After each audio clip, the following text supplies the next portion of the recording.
there's no doubt here among people who are in a position to know that Russia was the prime mover in meddling in our elections. Meddling campaign carried out by the Russians. The U.S. Federal Bureau of Investigation is pursuing at least 3 separate probes relating to alleged Russian hacking of the U.S. presidential election. The Russian meddling in our election. There's one question that rarely gets asked and answered. Does the United States do the same thing to influence other countries to have a pro-American result?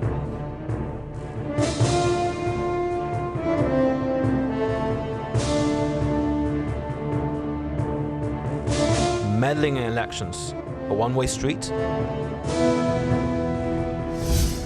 Do you have any doubt that Russia attempted to interfere in the 2016 elections? None. The Russians interfered in our election during the 2016 cycle. They did it with purpose, they did it with sophistication, they did it with overwhelming technical efforts, and it was an active measures campaign driven from the top of that government. There is no fuzz on that. About what took place here, about Russian involvement in efforts to hack information and to have an impact on American democracy. I'm very clear-eyed about what that intelligence report says. It's clear the Russians interfered. The facts are stubborn things. They did hack into this campaign. There is no question. This is not fake news. This is actually what happened to us. This wasn't simply a TV headline. Investigations by the intelligence community suggested that Russia did interfere in the 2016 presidential election. Our agencies determined that the Russian government personally managed the operation, one of the goals of which was to undermine the public's faith in American democracy. We cannot allow foreign countries to influence our democracies. Every American should be alarmed by Russia's attacks on our nation. There is no national security interest more vital to the United States of America than the ability to hold free and fair elections without foreign interference. But to me, the transcendent issue here is the Russian interference in our election process and what that means to the erosion of the fundamental fabric of our democracy. And that, to me, is a huge deal. If Russia or anybody else is trying to interfere with our elections, I think it's a horrible thing, and I want to get to the bottom of it, and I want to make sure it will never, ever happen. If Russia had a heavy hand in the US election, that would definitely be a slap in the face for democracy. But the US is certainly not innocent when it comes to influencing foreign elections. America is a sovereign nation, and our first priority is always the safety and security of our citizens. We are not here to lecture.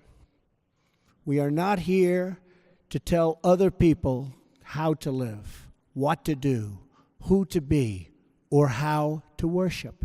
This is what Donald Trump said when starting in office. Let's see what things have actually been like. Have we always sought to oppose communism? Have we always sought to oppose a theology governing a nation's politics? I mean, what's the common denominator that has guided the United States? Well, of course, sometimes we assisted, with pro-democracy candidates. Sometimes, of course, we assisted sometimes we, of course, assisted, authoritarian-minded and corrupt candidates. It varied from case to case and from situation to situation. Are our efforts, have they been covert or overt? And if your answer is both, which is more effective? Well, basically, I find that about 2/3 of these type of things were covert and about 1/3 were overt. And I find that the overt were usually the more effective than the covert in this regard.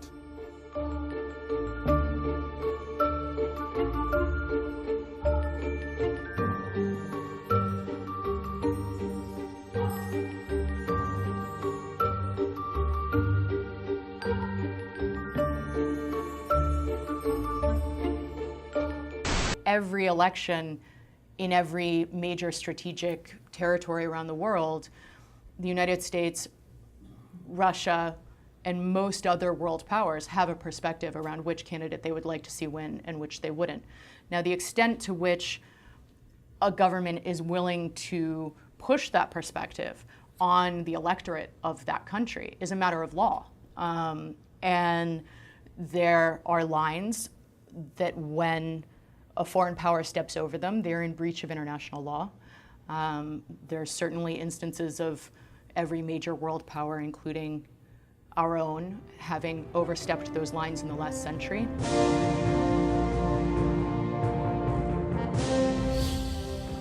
During the electoral process of Ecuador in February 2017, politicians in that country stated concerns similar to those of U.S. public officials. The then president of Ecuador, Rafael Correa, assured that the National Electoral Council's webpage fell due to interference by U.S. hackers. The latter caused serious unrest within the population that in turn started to question the result of the election. Fue hackeado en Estados Unidos, compañeros. Por eso le decía, todo esto es un complot. Lo tenían preparado.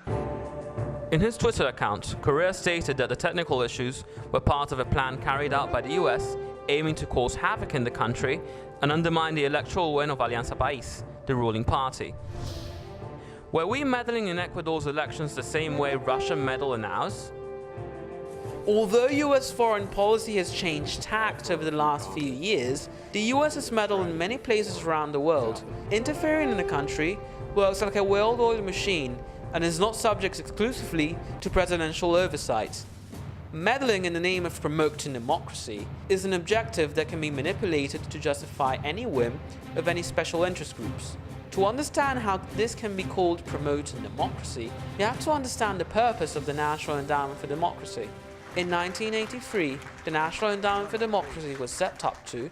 The National Endowment for Democracy is, just as we've been told, more than bipartisan. It's a genuine partnership of Republicans and Democrats, of labor and business, conservatives and liberals, and of the executive and legislative branches of government. We must work hard for democracy and freedom, and that means putting our resources, organizations, sweat, and dollars behind a long-term program. Well, the hope is now a reality. The National Endowment for Democracy, a private, non-profit corporation funded by the Congress, will be the centerpiece of this effort. Noted as non-governmental, part of the image and part of the myth. The NED likes to refer to itself as an NGO because this helps to maintain a certain credibility abroad that an official US government agency might not have. But NGO is the wrong category. If the NED gets its funds from the US government, is monitored by government auditors, and must coordinate its activities with the State Department, then in what way is it private? The NED is a governmental organization. They are rarely, if ever, in strong opposition to the foreign policy of the U.S. We can build civil societies, strong civil societies in these countries, even when these countries are authoritarian. They will have a much better chance of a stable democratic transition when that time comes, as it inevitably will, because these regimes will not be able to modernize, they cannot reform, and ultimately they will fail. How many Americans can say for real what the NED actually does? In 1986, Carl Gershman admitted that we should not have to do this kind of work covertly. It would be terrible for democratic groups around the world to be seen as subsidized by the CIA. We saw that in the 60s, and that's why it has been discontinued. We have not had the capability of doing this, and that's why the endowment was created. Alan Weinstein, who helped draft the legislation establishing the NED, declared in 1991, "A lot of what we do today was done covertly 25 years ago by the CIA." In an excellent study of the folly of the National Endowment for Democracy, Barbara Conry noted in 1993, "The National Endowment for Democracy is a foreign policy loose cannon." Why don't we see if we have... And on the other hand, Ron Paul wrote, "The misnamed National Endowment for Democracy is nothing more than a costly program that takes US taxpayer funds to promote favorite politicians and political parties abroad. What the NED does in foreign countries, through its recipient organizations, the National Democratic Institute and the International Republican Institute, would be rightly legal in the United States. The NED injects soft money into the domestic elections of foreign countries in favor of one party or the other. Imagine what a couple of $100,000 will do to assist a politician or political party in a relatively poor country abroad. It is particularly Orwellian to call US manipulation of foreign elections promoting democracy.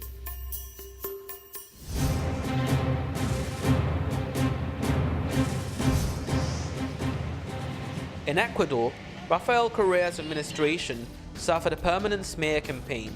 Carrying it out didn't require discrediting a specific ideology, but rather the ethics of those in public office.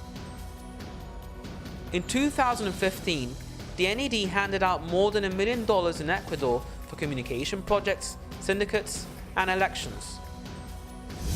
Research done on this matter by Eric Volt, a Norwegian journalist, mentions several cables published by WikiLeaks.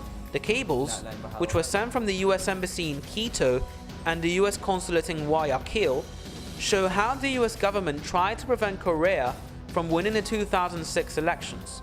The cables also show that the US Embassy approached anti-government media, as well as several NGOs, in order to have civil society work against the possibility of Rafael Correa winning the elections.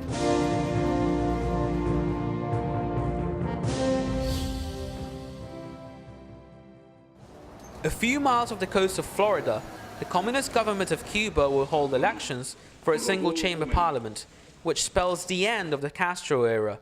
This serves as an excuse for the federal government to provide funds for promoting democracy and regime change, and the NED has played a major role in this. Funding for the NED to promote regime change in Cuba has been the following: $3 million in 2014, $3.6 million in 2015, and $5.84 million in 2016. Funding is clearly rising year by year. Nevertheless, roughly $20 million a year of federal money is channeled through institutions and foundations in other countries for these purposes. Note that this is all money taken directly out of American taxpayers. We give $20 million to Cuba. Why do we give money to Cuba? You know, Americans can't even go to Cuba. It's off limits. It's a communist country, you know. But we're dumping money over there. Can civil society groups in Cuba survive without this much-needed U.S. assistance? However, where does all the money go? Who is using the money American taxpayers provide? Are American contributors financing ghost projects? La National Endowment for Democracia, la NET, mantiene toda esta situación. Es quien financia todo esto. Todo esto. Y yo me pregunto, si ocupan realmente la National Endowment for Democracy, que no sé de dónde saca los miles y millones, porque creo que ya Trump se los quiso tumbar o se los tumbó, no se ocupa de venir dos personas o una persona a sentarse y decirme: dime, Aida, lo que te estamos entregando por Checoslovaquia o por Costa Rica o porque cuando sale de ahí, ¿qué estás haciendo con ese dinero? En Cuba no hay oposición. En Cuba no hay oposición. Es una forma de lucro para muchos líderes. Eso siempre ha sido decepcionante, saber la basura de la cual nos hemos estado nutriendo. Yo me puedo poner hoy, estar yo, estar Manuel Cuesta Morúa, estar Aliaga, estar tal vez Giovanni, Rodiles, en un lugar y todos nos conocemos, pero nos ponemos en Copelia, con la esquina de 23IL llena de gente, y vamos a pasar por 5 personas más que estamos ahí. O sea, que el liderazgo como tal, que la gente diga, yo conozco a esta gente, sé quién es, sé qué es lo que quiere, no me parece que tengamos.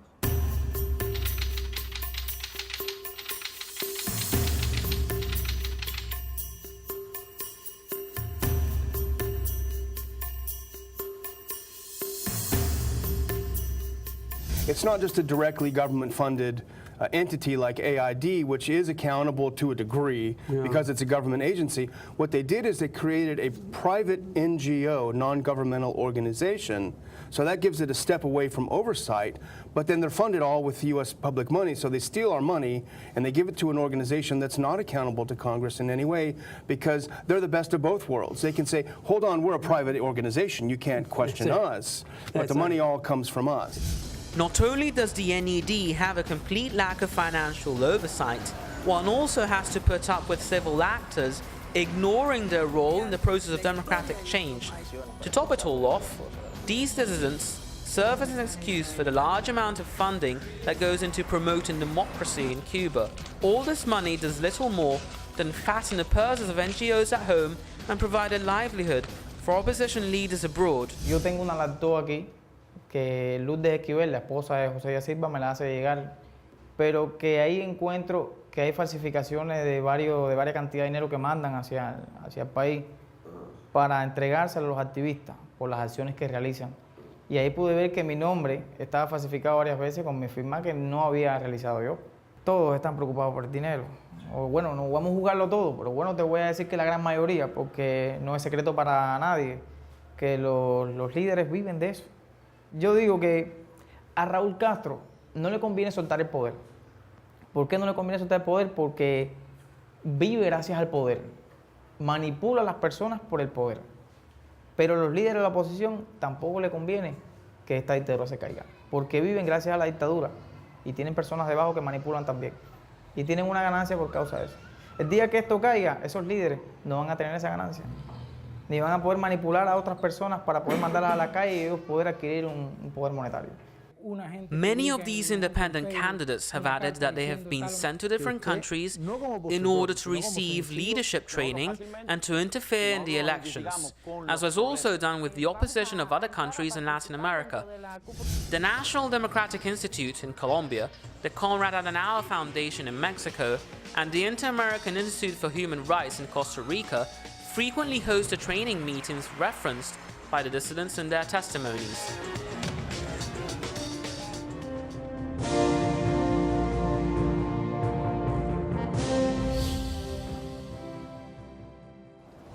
One can also see this in Argentina. The financial statement of the NED's annual report of 2015 confirms that it granted funds to the ONG, Center for International Private Enterprise. This ONG was the main sponsor of the presidential debate held between Daniel Scioli and the current president, Mauricio Macri. The NED's webpage shows that it provided a CIPE with $99,959 in order to fund the organization Argentina Debates. Another $40,000 were provided for supporting key political players that could exert a high degree of influence in institutional reform, as well as for encouraging the main presidential candidates to participate in debates prior to the elections. The NED handed out a grand total of $1.4 million in order to deal with all these issues. According to a cable published by WikiLeaks, which was signed by the American consul in Argentina, Mike Matera, on September 28, 2006, the US government began to keep track of Mauricio Macri that very same year and gave money to his foundation to secure an electoral win for him. The cable goes on to show that Mauricio Macri held a meeting with this same consul in the US Embassy. In the meeting, Mauricio Macri claimed that his foundation, CREER and CRECER, worked together with the International Republican Institute and the Konrad Adenauer Foundation in Germany.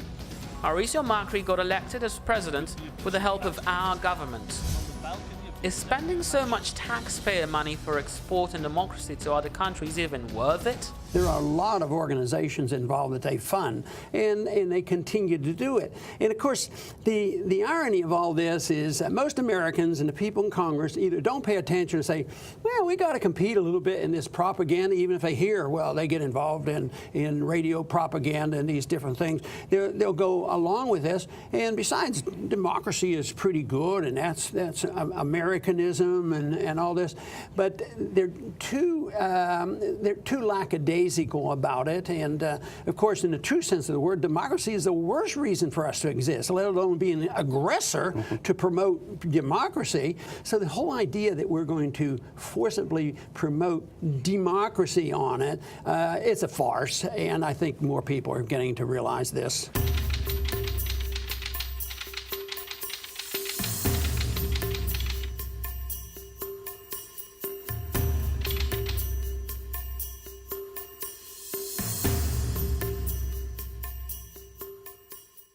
All of those countries that are in red on this map receive American taxpayer foreign aid.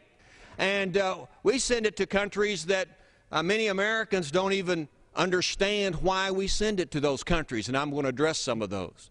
In other words, we don't separate the countries one at a time and vote up or down on whether they ought to get American money. Because I think if we did that, most of these countries in red wouldn't be seeing any American money. We give $20 million to Cuba. Why do we give money to Cuba? You know, Americans can't even go to Cuba. It's off limits. It's a communist country, you know. But we're dumping money over there. And we even give foreign aid to this massive country over here, Russia, that used to be called the USSR. Why do we do that? We don't need to pay them to hate us. They do it on their own. So it's time we reconsider foreign aid, save American taxpayers, because we have a lot of issues in this country and we need to start taking care of America before we start sending American money to countries throughout the world. We can certainly say that meddling in elections has not been a one-way street. We must take a moment to evaluate our actions towards other countries and start seeing them in the same light we have judged the hand of foreign powers in our elections. How would Americans feel if it were proved that Russia did indeed finance Trump's campaign? Would this be viewed as a democratic development? How would Americans feel if the Chinese arrived with millions of dollars to support certain candidates deemed friendly to China? Would this be viewed as a democratic development? Why, you think our country's so innocent? You think our country's so innocent? It is time we stopped being Big Brother and became Good Neighbor Sam.